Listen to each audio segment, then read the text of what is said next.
ओम सादर नमस्ते जी। आप सबका हार्दिक स्वागत है हमारे चैनल आर्य टू आर्य में। आइए अपनी वैदिक कक्षा का हम फिर से आरंभ करते हैं और आज का हमारा विषय रहेगा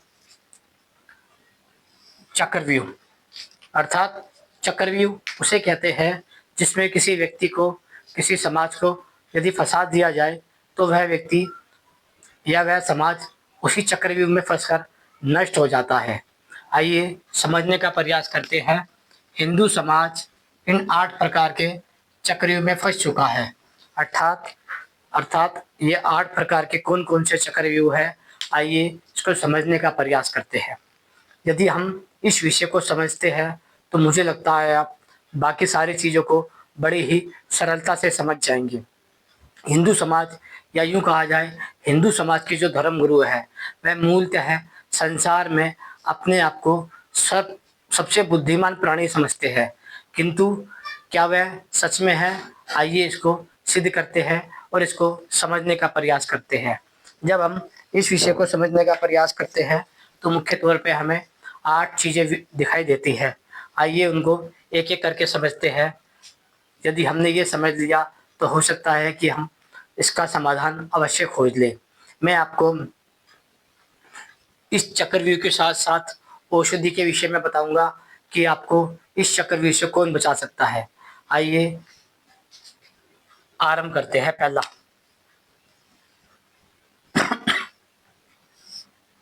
हिंदू समाज आज वर्तमान में जातिवाद का शिकार हो गया है। अर्थात ऐसा करते हुए उसे लगभग 1000 वर्ष हो चुके हैं। वह 1000 वर्ष से जातिवाद का शिकार है, जिसके कारण वह अपने ही देश में 1000 वर्ष तक गुलाम रहा और वह धीरे-धीरे पतन की ओर फिर से जाया जा रहा है। यदि हिंदू समाज ने अपने मूलभूत जातिवाद को नहीं छोड़ा तो वह फिर से गुलाम होगा और उसे गुलाम होने से संसार में कोई नहीं रोक पाएगा। लेकिन उसका जो गुलामी का कारण है वह है जातिवाद, और जातिवाद के उनमें मूल बैठा है उनका उनकी आस्था। अर्थात वह जिस मान्यता को मानते हैं उसके अंदर ही वह जातिवाद का शिकार है। लेकिन यदि हम बात करें पूरे हिंदू समाज की तो इसके अंदर एक नाम निकल के आता है, उसे कहते हैं आर्य समाज।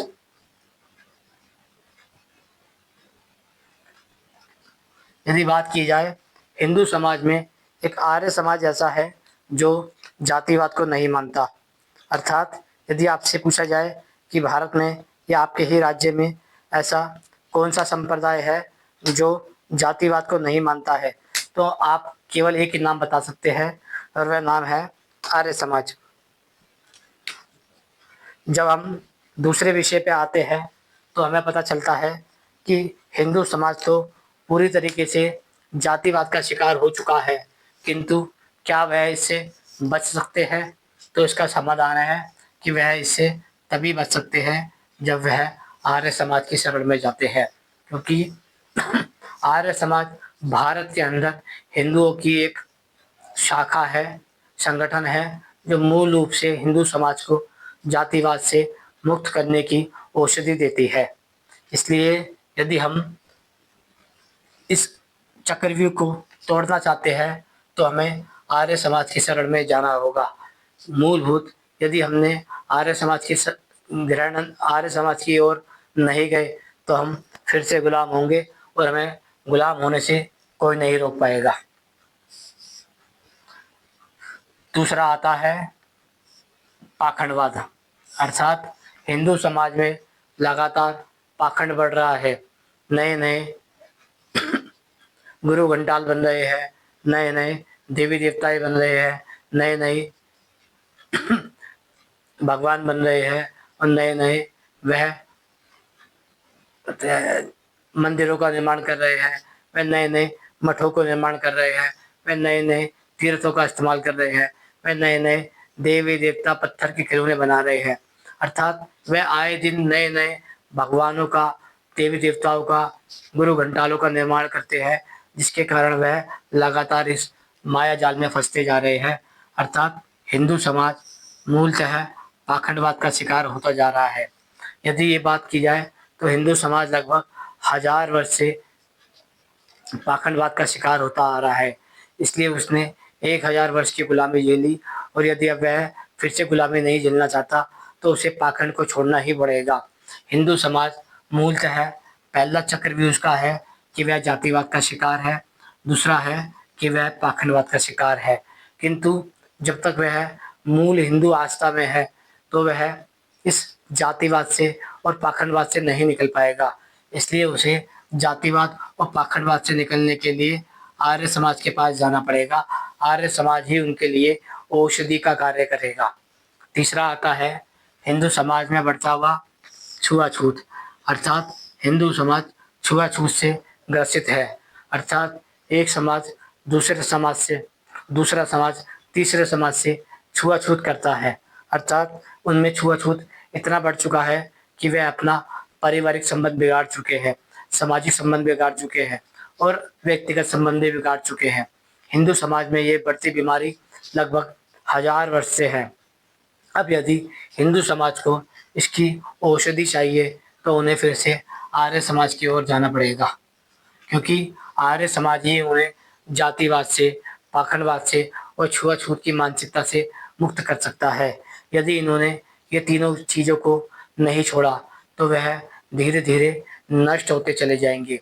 वह अपने ही देश में फिर से गुलाम होंगे और अपने ही देश में अपनी बहन, बेटी और अलग अलग प्रकार से उनके साथ अत्याचार, दुराचार और अनाचार देखेंगे। फिर आता है हिंदू समाज अब लगातार तेजी से व्यभिचार की ओर बढ़ता जा रहा है।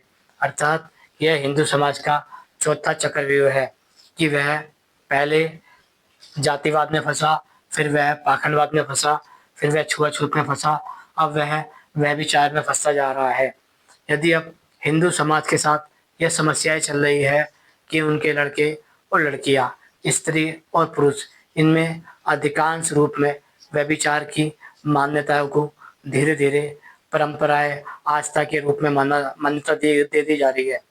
अर्थात वह समाज धीरे धीरे स्वतः ही नष्ट हो जाता है, जिसमें जातिवाद, पाखंडवाद, छुआछूत के साथ में व्यभिचार भी फैल जाता है। यदि हम चाहते हैं कि हमारे पास इस चौथी बीमारी का भी इलाज हो तो हमें आर्य समाज की शरण में जाना चाहिए। फिर आता है पांचवा, हमें हिंदू समाज मूलतः नशाखोरी का शिकार हो चुका है। यदि बात की जाए उनके हिंदू समाज की, अब उनके लड़के और लड़की अधिकांश रूप में, अब जो नई पीढ़ी आ रही है वह नशाखोरी के शिकार हो रही है। अर्थात उनकी गुरुओं ने, उनकी सरकारों ने पूर्णतः आंखें बंद करी हुई है। वह ना ही हिंदुओं में फैला जातिवाद देख रहे हैं, ना ही हिंदुओं में फैला पाखंडवाद देख रहे हैं, ना ही हिंदू में फैला छुआछूत देख रहे हैं, ना ही हिंदू समाज में फैला व्यभिचार देख रहे हैं और ना ही हिंदू समाज में फैला नशाखोरी देख रहे हैं। अर्थात हिंदू समाज के जो लीडर है, जो राजनीति कर रहे हैं, वो भी इसे अनदेखा कर रहे हैं और जो हिंदू समाज के धर्मगुरु है वह भी इसको अनदेखा कर रहे हैं। अर्थात वह फिर से इन्हें गुलाम बनाने के लिए कार्य कर रहे हैं। ये पांचवा है जिसमें नशाखोरी आती है। यदि आपको जातिवाद से मुक्त होना है तो आर्य समाज की ओर जाना पड़ेगा। यदि आपको पाखंडवाद से मुक्त होना है तो आर्य समाज की ओर जाना पड़ेगा। यदि आपको छुआछूत की मानसिकता से मुक्त होना है तो आपको आर्य समाज की ओर जाना पड़ेगा। यदि आपको व्यभिचार से मुक्त होना है तो आपको आर्य समाज की ओर जाना पड़ेगा। और यदि आपको नशाखोरी से मुक्त होना है तो भी आपको आर्य समाज की ओर जाना पड़ेगा। फिर आता है छठा, अविद्या। अर्थात हिंदू समाज पूरी तरीके से अविद्या का शिकार हो चुका है। अविद्या उसे कहते हैं जो मिथ्या प्रचार होता है। अर्थात वह छल, कपट, प्रपंच और पाखंड में इस प्रकार घुसेड़ दिया गया है कि अब वह चाहकर भी सत्य को स्वीकार नहीं कर पाता, क्योंकि जो वह अविद्या में पड़े है उसका मूल कारण है कि वह जो जिन धर्म गुरुओं को मानते हैं वह मूल रूप से विद्या के विरोधी है। इसलिए जब हमें कहते हैं कि हिंदू समाज अविद्या का शिकार हो गया है तो उनको शिकार करने वाला उनका धर्मगुरु है। अब यदि हिंदू समाज को अविद्या से निकल के विद्या की ओर जाना है तो उसे फिर से आर्य समाज की ओर जाना होगा। अब आता है 7वां अनार्य ग्रंथ, अर्थात हिंदू समाज अनार्य ग्रंथों में पढ़कर भ्रमित हो गया है, जिसके कारण वह धीरे धीरे नष्ट होता जा रहा है। अब यदि अनार्य ग्रंथ कैसे कहते हैं उसे एक बार हम समझ लेते हैं। अनार्य ग्रंथ उसे कहते हैं जो कि सृष्टि नियम के विरुद्ध हो, मानवीय गुण के विरुद्ध हो, बुद्धि के विरुद्ध हो और ईश्वर के विरुद्ध हो, ऋषियों की आर्ष विद्या के विरुद्ध हो, वह शब्द अनार्य ग्रंथ कहते हैं। हिंदू समाज मूलतः उसका भी शिकार हो चुका है। यदि हिंदू समाज से पूछा जाए कि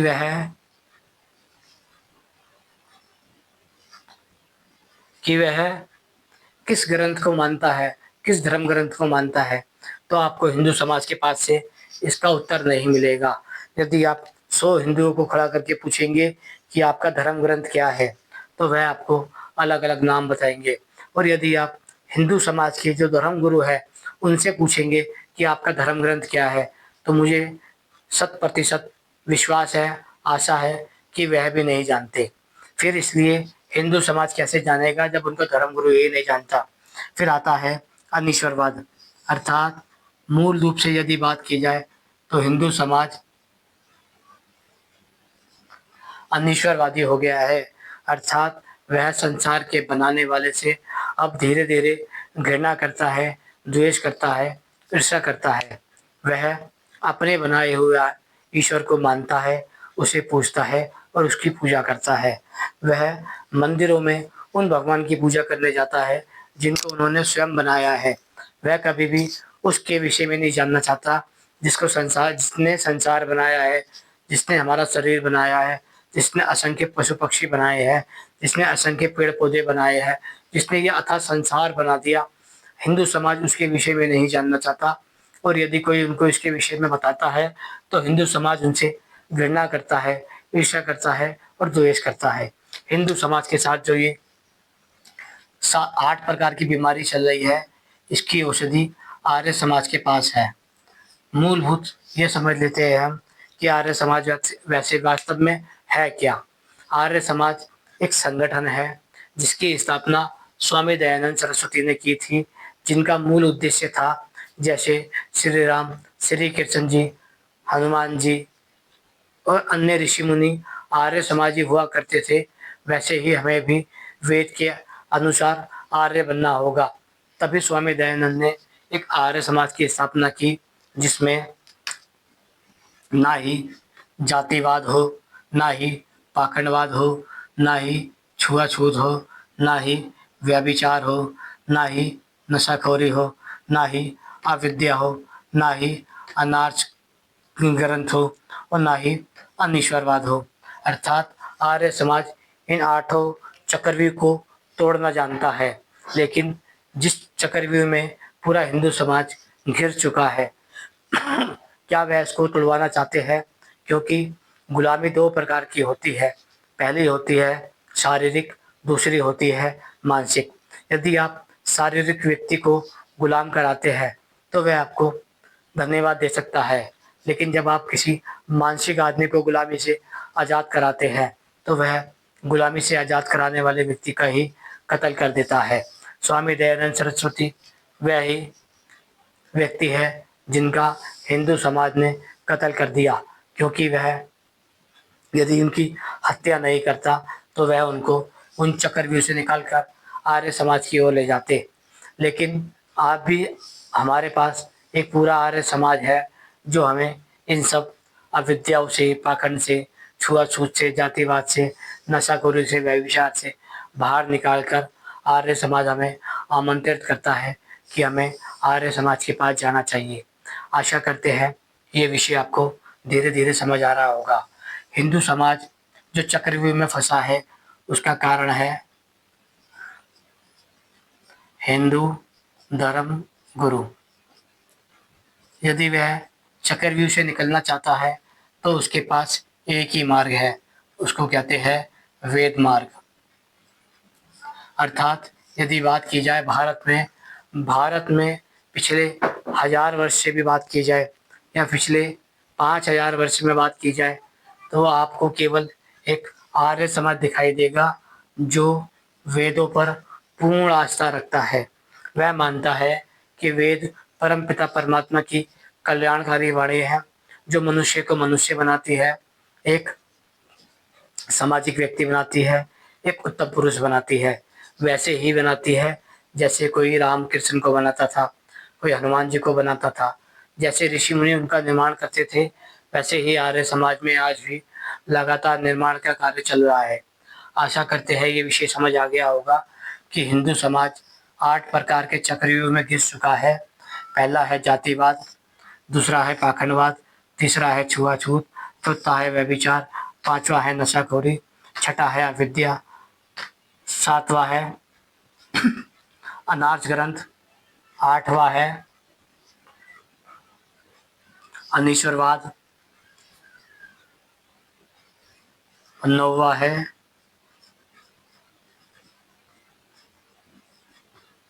अभक्ष्य पदार्थ। अर्थात हिंदू समाज तो यह भी नहीं जानता है कि कौन सा खाना मनुष्य के खाने योग्य है और कौन सा खाना पशुओं के खाने के योग्य है। जब तक वह ये नहीं समझ पाएगा कि खाना कौन सा होता है और खाना कौन सा नहीं होता है, तो उसे कैसे पता चलेगा। अर्थात 8 और एक 9 प्रकार के चक्रव्यूह में फंसा हुआ हिंदू समाज यदि आर्य समाज की शरण में जाता है तो उसे अपनी सभी समस्याओं का मूल समाधान मिल जाएगा, क्योंकि आर्य समाज वह डॉक्टर है जिसके हाथ में अभी वेद नामक औषधि है। वह वेद की औषधि से आपके अंदर से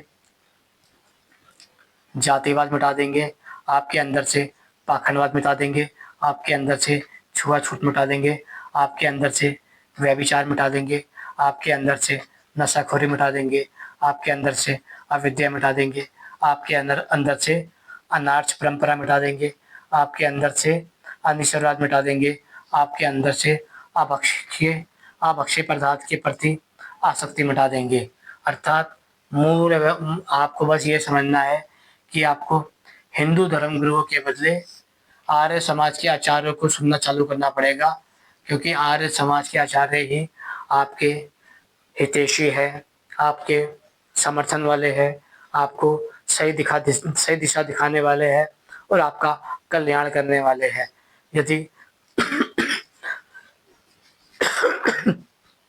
आप पूछते हैं कि आप भारत में 1000 वर्ष से गुलाम कैसे रहे, तो उसका कारण है आपके धर्मगुरु। आपके धर्मगुरुओं ने आपको जातिवाद में बांटे रखा, पाखंडवाद में बांटे रखा, छुआछूत में बांटे रखा, व्यभिचार में बांटा रखा, नशाखोरी में बांटे रखा, अविद्या में बांटा रखा, अनाज ग्रंथों में बांटे रखा, अनिश्वरवाद में बांटे रखा और अभक्ष्य पदार्थ में बांटे रखा। अर्थात अब जो चक्रव्यूह में आप फंस गए हो, इस चक्रव्यूह से निकलने का एक ही मार्ग है, वह है वेद मार्ग, और उसके औषधि करने वाले हैं आर्य व्यक्ति। यदि आप आर्य समाज के विषय में नहीं जानते हैं तो अभी यूट्यूब खोलिए और उस पर सर्च मारिए वैदिक आर्य समाज, तो आपको उनके नाम भी लिखा आ जाएगा, उनके विषय में लिखा आ जाएगा और उनकी वीडियो को आप एक एक करके सुन सकते हैं। आशा करते हैं विषय सरलता से समझ आ गया होगा।